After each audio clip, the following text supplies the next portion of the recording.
Upon learning that my military husband had an unattainable white moonlight, I proactively applied to cancel my household registration and join the National Top Secret Research Program.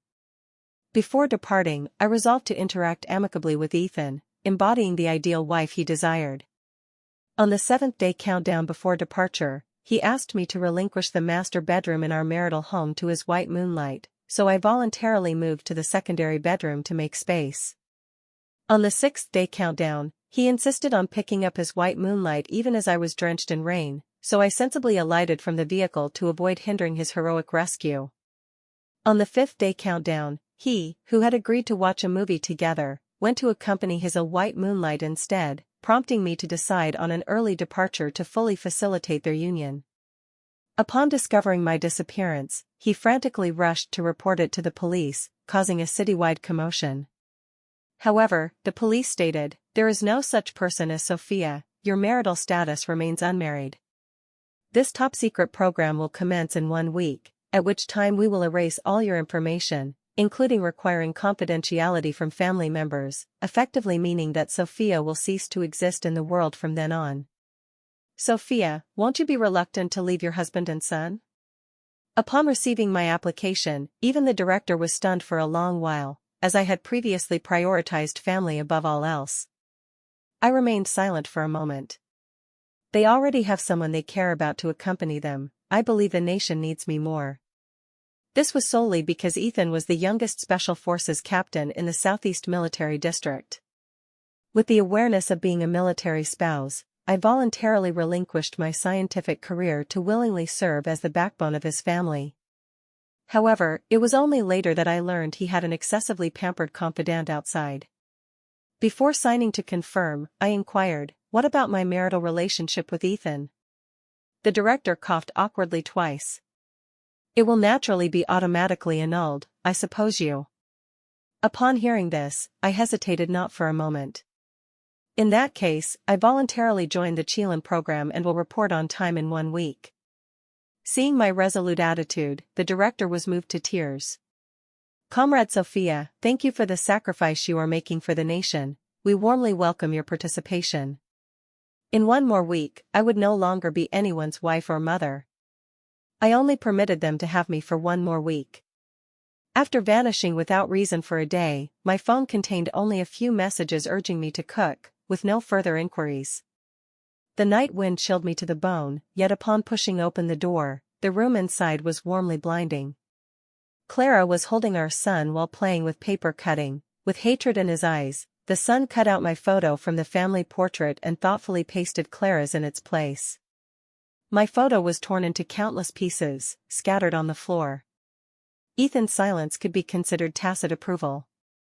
He, who usually exuded a lethal aura, rarely displayed relaxation, reclining on the sofa with legs crossed. Broad-shouldered and long-legged, his tall and lean figure resembled a 3-dimensional form carved by whistling cold winds.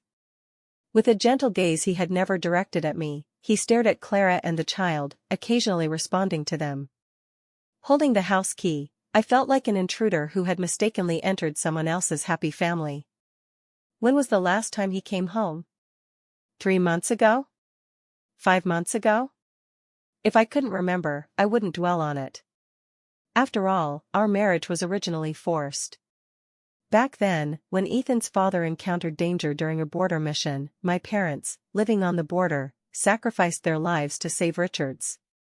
At an age when I was just babbling, I became an orphan. Richard immediately declared, "Sophia is the future daughter-in-law of our He family. The He family will be responsible for Sophia for life." With both parents deceased and from an impoverished background, I knew I was unworthy of a military family like the He family. Coincidentally, Ethan was injured during a mission and faced life-threatening danger due to the lack of a suitable kidney donor. As the only match, I unhesitatingly donated my kidney to him. Despite Margaret's repeated obstructions, Richard insisted that Ethan marry me.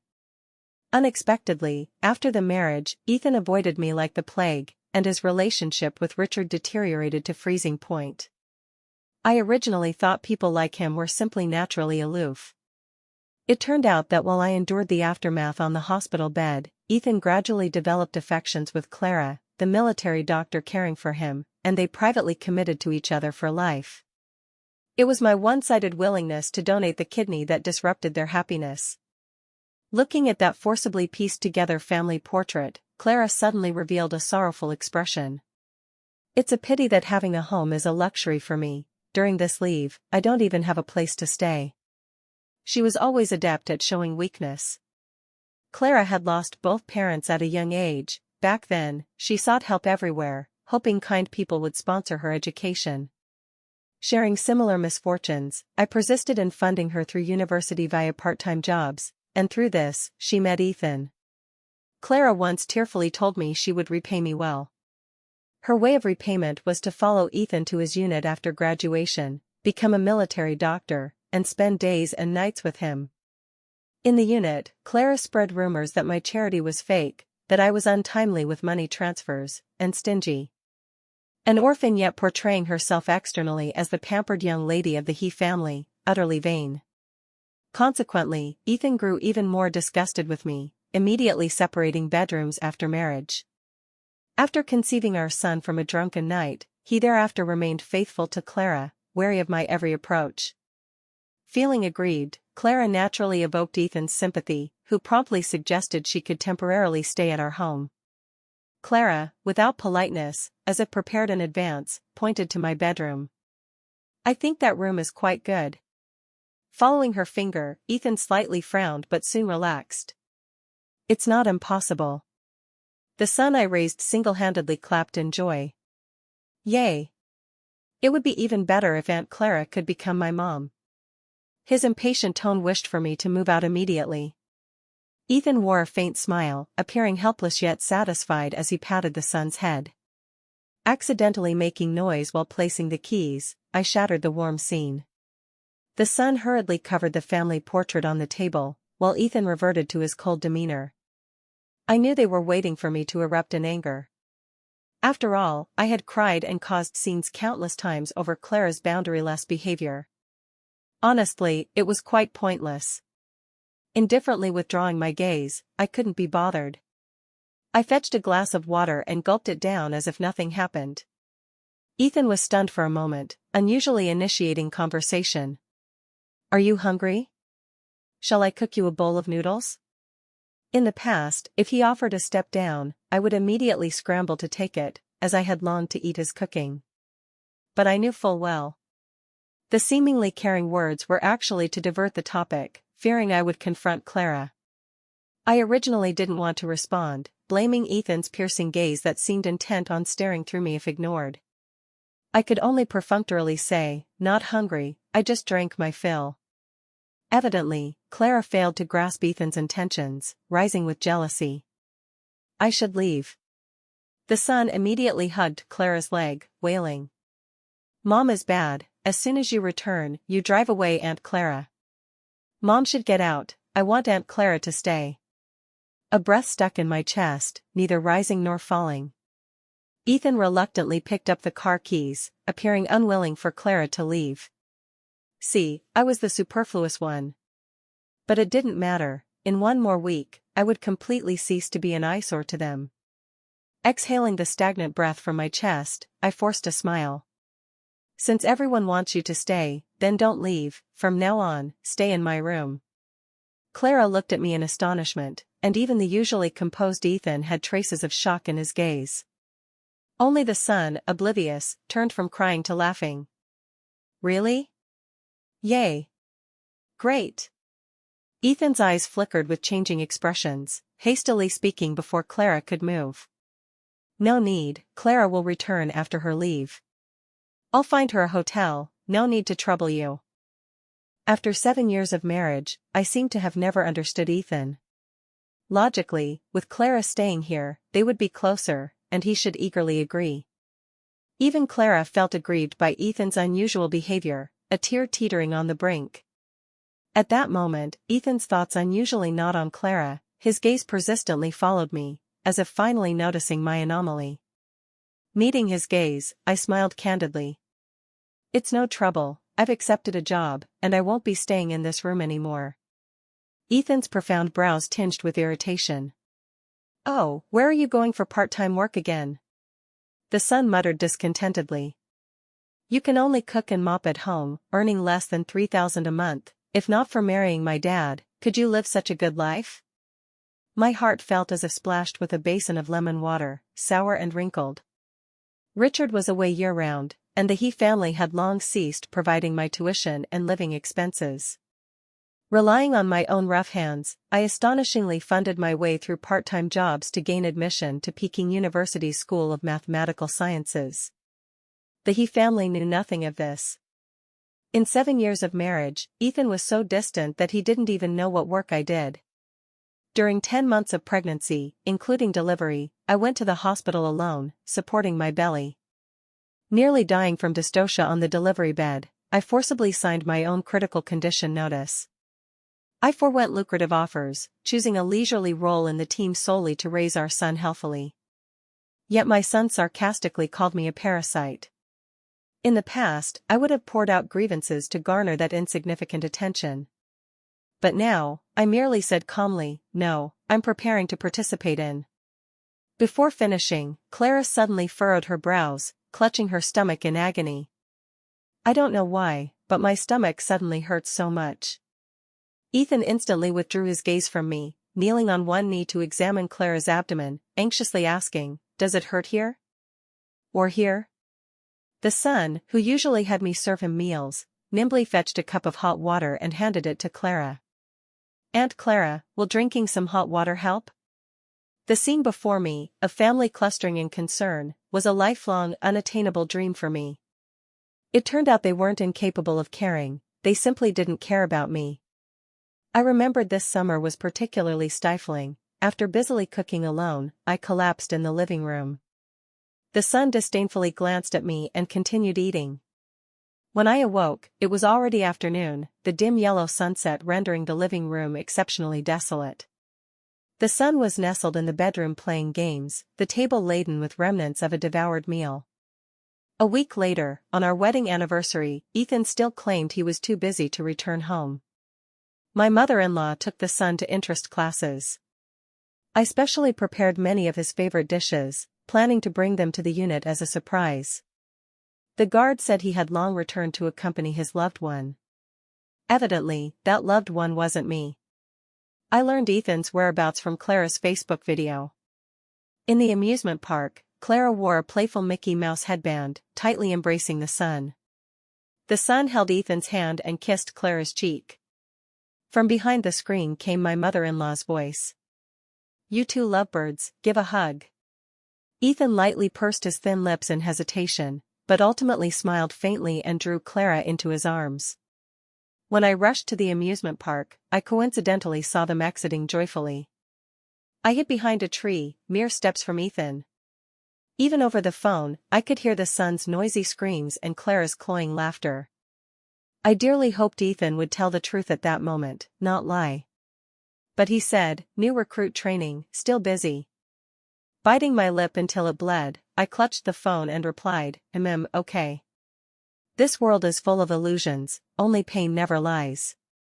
I told myself it would pass, that I wasn't sad, not at all. Without needing Ethan to condescend to drive me away, I sensibly went to the guest bedroom. Clara joyfully went to the master bedroom, and the son clamored to sleep with her. It seemed that even after I left, the son would be very happy. This was quite good. The next day, Margaret finally returned from her trip, bringing many souvenirs, for the son, for Ethan, even for Clara. I stood there at a loss, pondering how to thank Margaret later. But until the gifts were distributed, she merely glared at me discontentedly. Hurry and cook, I've been craving your food outside, can't get used to eating out. Her tone resembled commanding a servant, which it essentially was. Conversely, Clara, the outsider, embraced Margaret like a true daughter-in-law, kissing her cheek. Auntie, you're so kind. Margaret caressed Clara's hand, utterly satisfied. In the future, in the unit, we'll rely on you to take good care of my son. Indeed, in awkward moments, people tend to look around aimlessly. Turning my head, I met Ethan's gaze, which seemed to carry unusual emotions. He glanced at my empty hands, holding a gift and slowly approaching me. Was he preparing to bestow it upon me as charity? That hand had just extended toward me when Clara pounced over, snatching the gift from Ethan's hand, eyes sparkling. Wow. I like this one too, can you give it to me? Ethan was stunned for a moment, looking at me. Under Clara's expectant gaze, he finally nodded. Okay. Receiving the gift, Clara looked at me with eyes full of triumphant expression. My thoughts in disarray, Margaret suddenly shoved me. What are you dazing for? Go cook, do you expect me to do it? Touching my somewhat dull-aching chest, I casually said, in the days I'm absent, you'll have to learn to cook for yourselves in the future. The son thought I was putting on airs, sneering. In the future? You make it sound like you're about to die. Precisely, it could be considered death. But seeing their happy family appearance, it seemed my presence or absence made no difference. Let this be the last meal I make for them. Familiarly donning the apron, I turned into the kitchen. Clara followed closely, assuming an extremely virtuous and proactive demeanor. Sister, let me help you. Margaret pulled her over, feigning reproach. You're a military doctor, a person of the nation, not born to serve others for life. After saying this, she glared at me. I knew she was mocking that I was inferior to Clara. If she helped, all three would be unhappy, why seek discomfort? The stir-fried green peppers and meat in the pot were steaming, my vision suddenly spinning in the rising mist. The sense of weightlessness disoriented me, causing me to fall toward the floor. Unbeknownst when, Ethan had been standing behind me, catching me in his arms. Whether illusion or not, I saw his brows deeply furrowed, heartache and panic intertwining in his eyes. Are you okay? Need help? His solid muscles pressed against me, scorching hot. Borrowing strength from his arms, I barely stood straight, hastily withdrawing from his embrace. Margaret darted into the kitchen like guarding against a thief, blocking between us. As soon as I returned, I saw it, she's just lazy and doesn't want to cook, putting on an act. Just as I wanted to explain, Clara trotted over to pull Ethan, smiling brightly. Come see the family portrait the son drew, it's quite impressive. The spatula flipped in the pot, yet it couldn't dispel the image in my mind of the son's drawing of a family of 4, Ethan, him, Margaret, Clara. When I served the table, the 4 were harmoniously taking turns picking dishes. Only remnants remained on the table. I, the cook, picked up chopsticks but didn't know what to pick. Sated, Margaret exchanged a glance with Clara, then straightened up.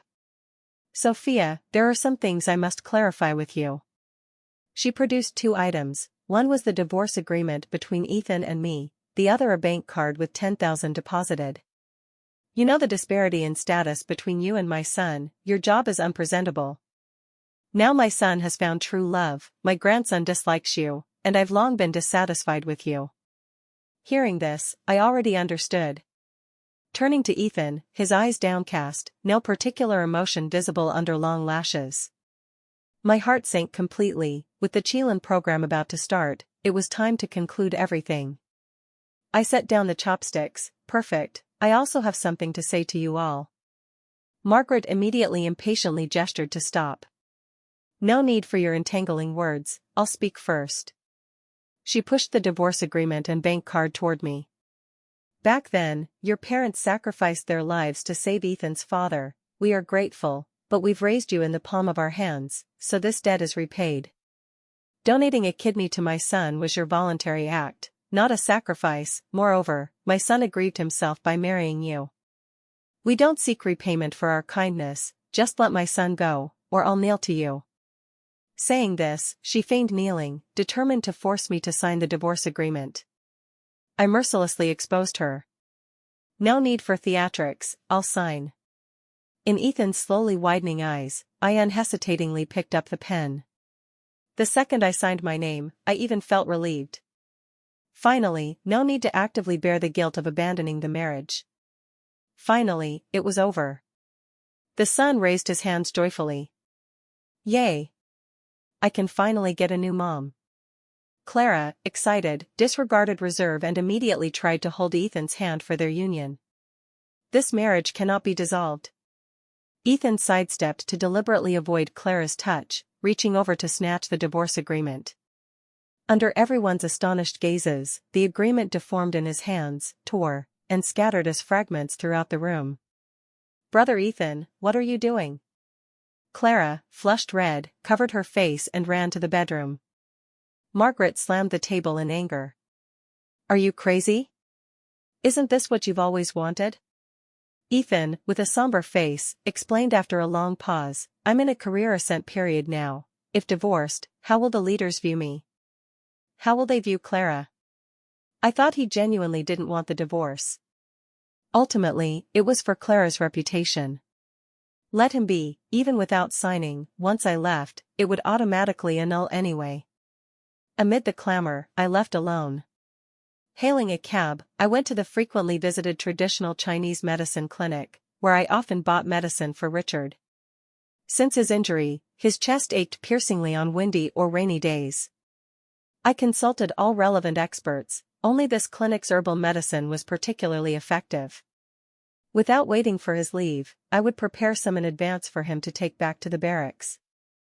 Each time, he fondly patted my head, love overflowing from his eyes. "Sophia, what would this family do without you?" Richard was extremely kind to me, dividing his monthly salary into 3 parts, one for household, one for me, one saved. But my portion had long been withheld by Margaret. While others enjoyed family affection beside parents, I broke calluses on my hands at construction sites. But I didn't want to burden Richard further, scrimping to complete my studies. This time I instructed the doctor to write down the prescription. When I was gone, they could still fill it for Richard. After buying the medicine, I idly entered a mall to browse. Passing a cosmetics counter, the mirror reflected my weary face, dull complexion completely obscuring my refined features. If my parents hadn't died, I would now be their treasured child, presumably not worn down to this state. The counter staff smiled and approached. "What would you like to buy?" Stunned, I shook my head. "I don't understand these." "No problem, you can try makeup even without buying." She pulled me to sit, picking up unfamiliar items to apply on my face. The me in the mirror gradually transformed, assuming a new appearance. So radiant, devoid of time's wear. "See how beautiful you are, women must love themselves more. I'm not trying to make you spend here, but you are truly beautiful, it's a pity not to dress up." Yes, if even I don't love myself, who can I expect to cherish me? Not wanting the staff's efforts in vain, I bought a lipstick and left. The clothes on me had been worn repeatedly for years. Heading to a new workplace, I needed new attire. Donning fashionable clothing, now I truly didn't recognize myself in the mirror. My mood improved considerably, exiting the mall entrance laden with purchases. The sky was overcast, nearby dark clouds like dense recycled smoke. The crowd bustled, some laughing, some hurrying. Blame Ethan for being too striking. In the bustling crowd, he immediately fixed in my sight. In a black trench coat, he stood erect leaning on the car door, a cigarette between fingers. Merely standing there, he easily captured many passers-by's gazes.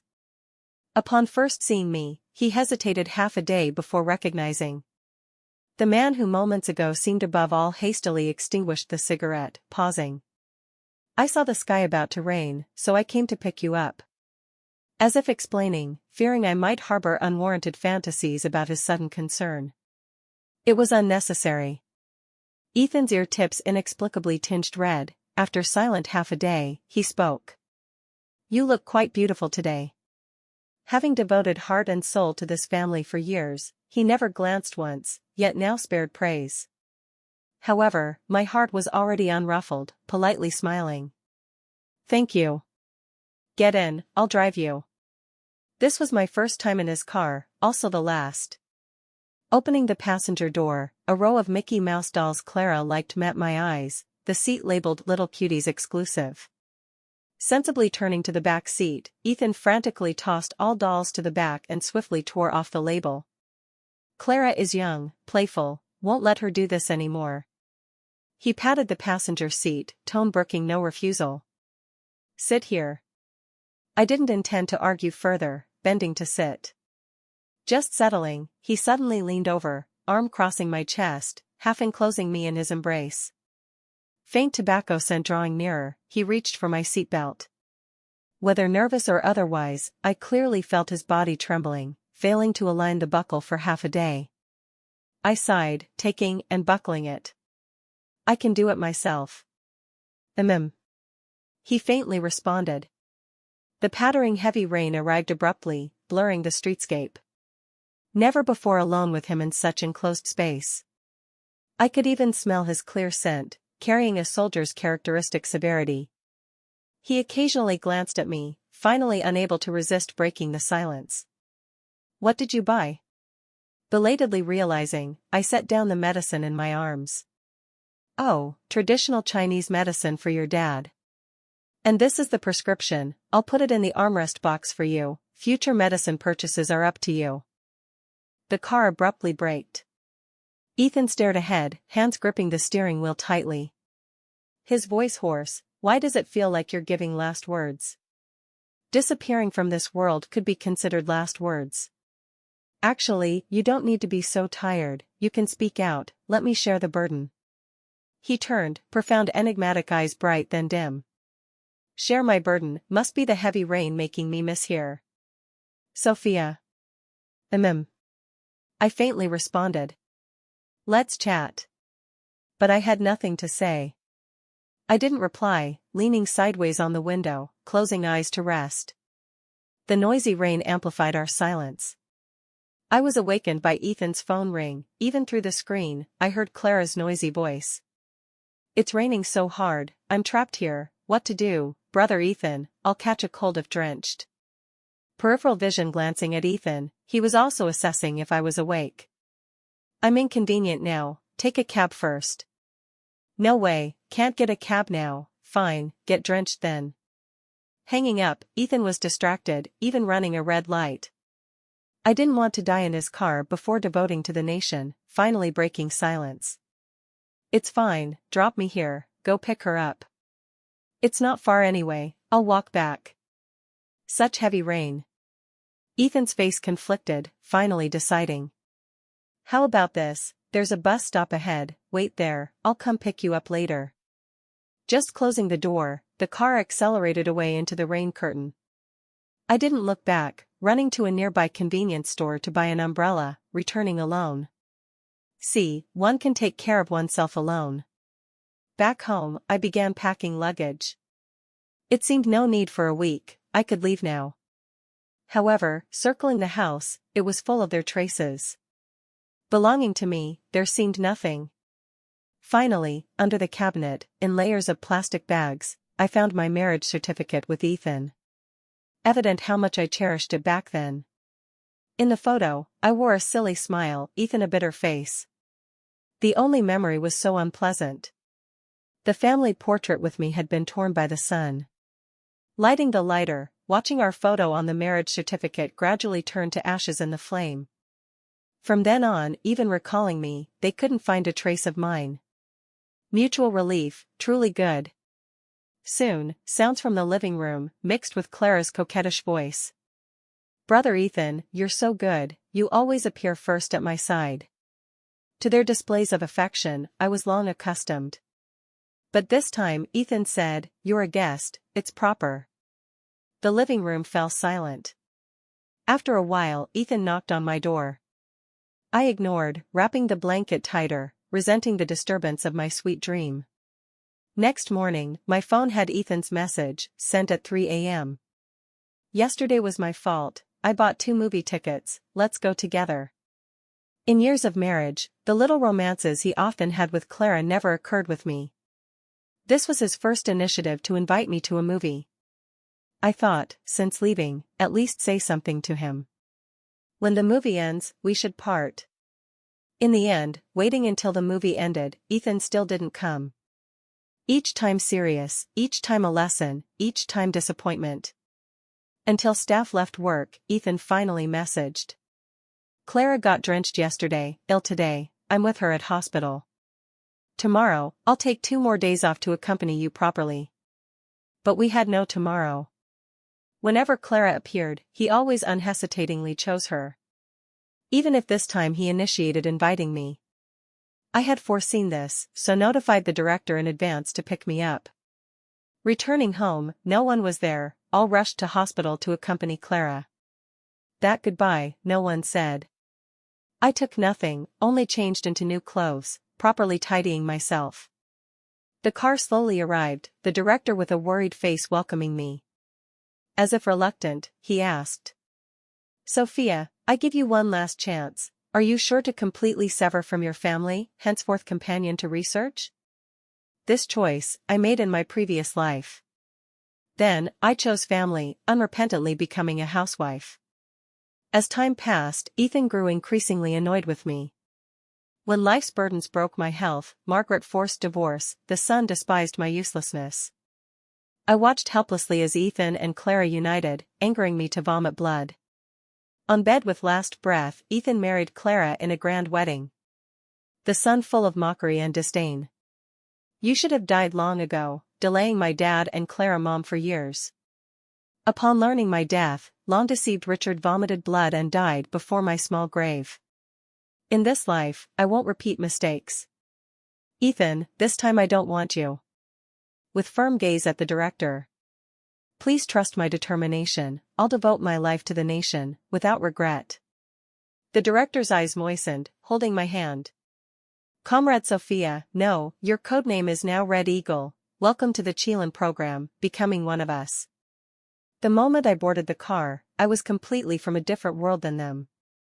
The car drove long, through neon-lit skyscrapers, bustling crowds. Passing mountains, streams, finally vanishing into deep mountains. Henceforth, parting ways amicably, each well, no interference. The He family was busy caring for Clara. When returning, it was evenings days later. Previously, I always waited for their return, preparing hot meals. This time, Margaret knocked long without response. Angrily cursing, this lazybones, sleeping so early, not opening after knocking so long.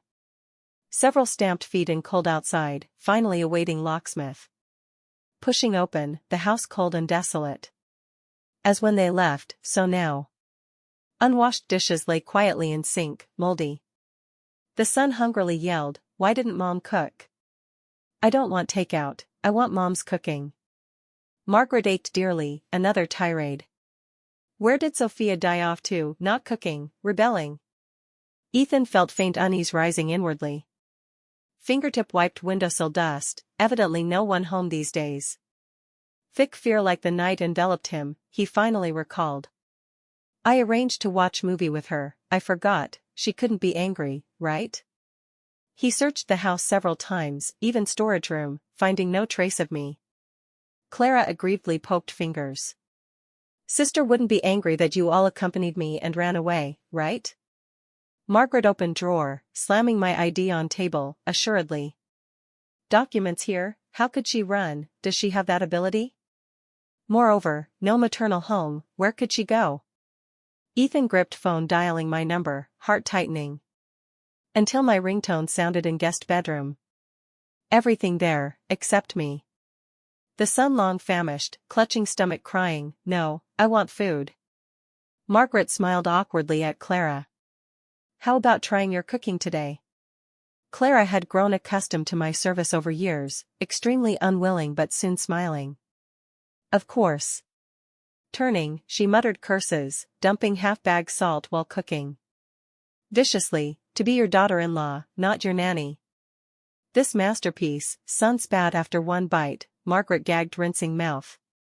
Clara batted watery eyes. My cooking is really bad. Margaret saw through but couldn't say. At table, only Ethan sat desolately on sofa. Seeming preoccupied, staring at my last message, occasionally going to door to look. 1 or 2 days, initially maintaining surface harmony. Gradually, even Margaret wanted me back soon. Unit long urging Ethan's return, he preferred defying orders to wait personally for me.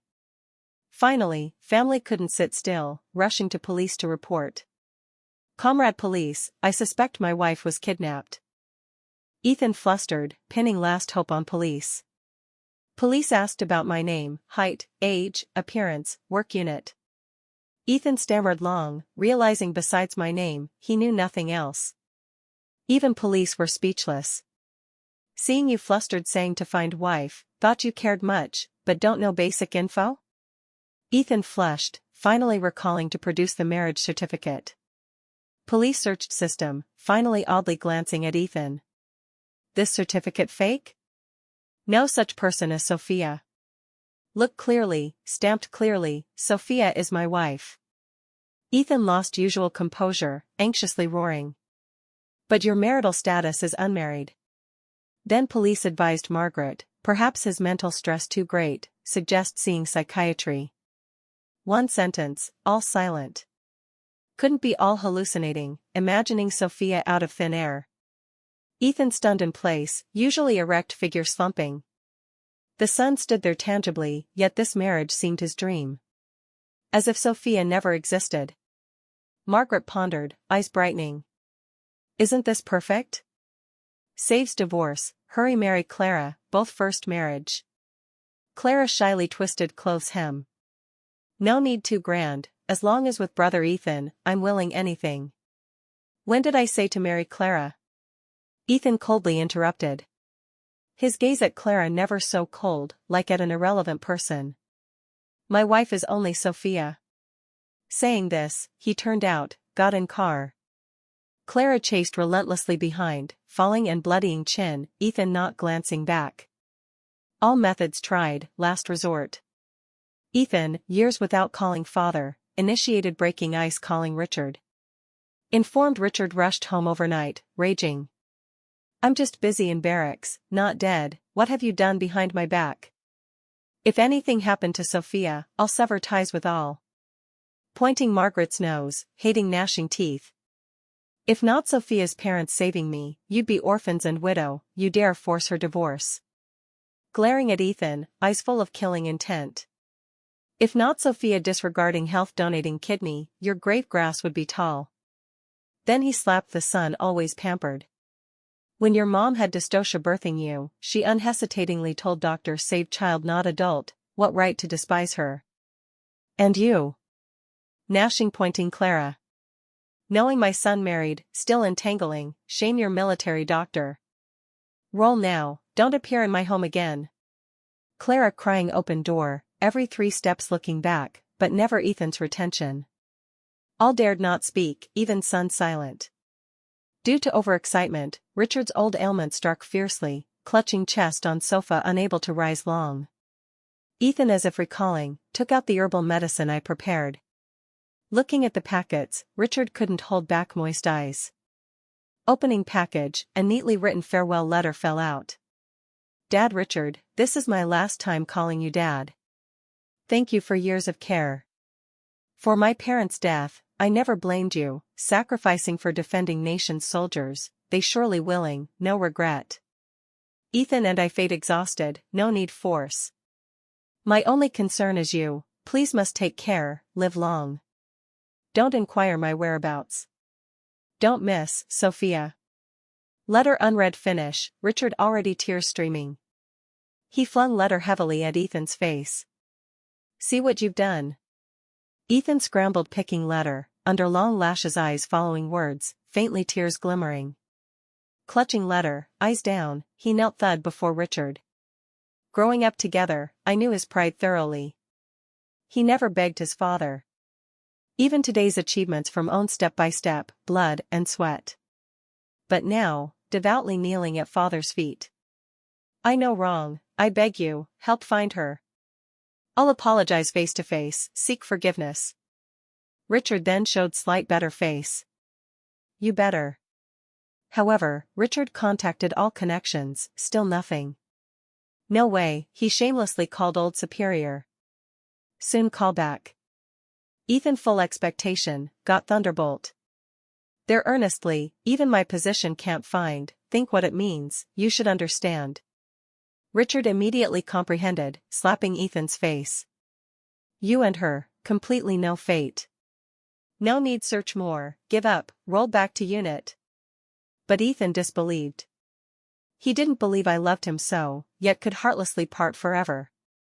He searched home for my traces, finally in storage finding discarded express box with documents. Inside my Peking University admission, Math Olympiad Gold, various international contest honors. The person he always scorned was so outstanding. I forewent halo of honors, wholeheartedly caring family for him. Ultimately he pushed me to unreachable distance this life. 5 years later, base infiltrated by spies, several researchers inexplicably dead. Organization sent elite special forces to assist transfer. Even trying to appear calm, Ethan's gaze pierced crowd, easily locking me. Powerful palms suddenly restrained me, tightening. Ethan's eyes moist, voice trembling. Sophia? Nearby seniors pushed Ethan away. What are you doing? She's my wife. Ethan's eyes flashed regained light. Then extinguished by my words. Look carefully again, I don't know you, never met. 5 years tempering, I no longer timid as before. Conversely, elite sharpness in brows, unfeignable. Long before he dimly lowered eyes, whole person drained. Sorry, mistook person. I just miss my wife too much. Leaving, he reluctantly glanced at me again and again. Previous life, I saw him off. This life, he saw me off. Watching me slowly disappear from sight again. Powerless, painful, yet helpless. Heard after return, Ethan applied for extremely dangerous mission. Executing, he turned bellyful regret into enemy killing force. Like invincible killing god, repeatedly extraordinary feats. Until dying in battle last moment, mouth murmuring only my name. He left no words for he family anyone, but solely a will for me. My wife, Sophia, are you well outside? I miss you much. 5 years, what to do, find the more try forget, the more uncontrollably think you. Eating, walking, thinking you gave me new life, yet I broke your heart. I start hating myself. Wish to return my life intact to you. I seem to have incurable disease. To past with you, hallucinations auditory visual, unwilling awake. When seeing you again, that instant thanked heaven returning you. But when you refused recognize, I fully understood. Past regrets, irreparable. Perhaps only death ends all. I'm not one to write wills, sacrificing for nation my fate. When you see this letter, I presumably ashes. I'll become star in sky, or data in your computer. I'll forever guard you. Your husband, Ethan. Letter read, I lit lighter, burning it. Watching it ash bit by bit, like past scenes I severed. I respect his heroic sacrifice for nation. But as former husband, I'll never forgive him. Later I learned, since I left, Ethan severed all contact with Clara. Clara originally wanted you's son to cling, Ethan ruthless to even abandon son. For 5 years straight, he never left unit. Later Clara expelled from military for major error. With this stain, no work unit dared hire her. Finally no choice back to hometown, wanted marry rich local, unexpectedly alcoholic. Clara beaten black and blue daily. Son matured much, often mentioning mother, words full guilt regret. Margaret fainted crying at Ethan's funeral, hospital diagnosed hemiplegia. But all this unrelated to me. I buried head continuing calculations, immersing in my world.